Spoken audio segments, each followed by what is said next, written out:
আসসালামু আলাইকুম প্রিয় ফুটবল ফ্যান, আশা করি আপনারা সকলেই অনেক ভালো আছেন। 2026 বিশ্বকাপের আগে ব্রাজিল দলের জন্য আসলো দারুণ এক সুখবর।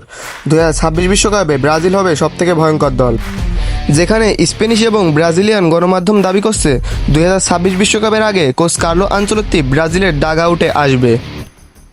বর্তমান রিয়াল মাদ্রিদের হয়ে এই মৌসুমে কোচ কার্লো আনচেলত্তির পারফরমেন্স ততটা সুবিধার নয়, যেখানে ভ্যালেন্সিয়া, বার্সেলোনা এবং আর্সেনালের কাছে বারবার হতাশা হয়েছে, যে কারণে লা লিগা কিংবা ইউএসএলেও কোচ কার্লো আনচেলত্তির অধীনে ততটা ভালো করতে পারছে না রিয়াল মাদ্রিদ। তাই রিয়াল মাদ্রিদের বর্তমান পরিস্থিতির প্রেক্ষাপটে কোচ কার্লো আনচেলত্তির সাথে মেয়াদ শেষ করার কথা বিবেচনা করছে।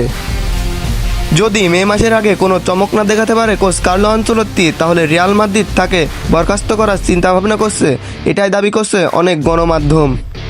আর এটাই লুফে নিতে চাচ্ছে সিবিএফ সভাপতি জানিয়েছেন কোচ কার্লো আনচেলত্তির জন্য শেষ পর্যন্ত অপেক্ষা করবে।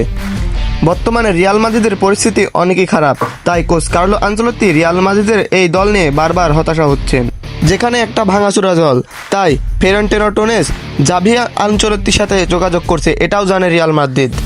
আর কোচ কার্লো আনচেলত্তিও ব্রাজিলের কোচিং হতে রাজি আছেন, কারণ রিয়াল মাদ্রিদে তিনি 4 বছর ধরে কোচিং করাচ্ছেন, তার সময় প্রায় শেষের দিকে।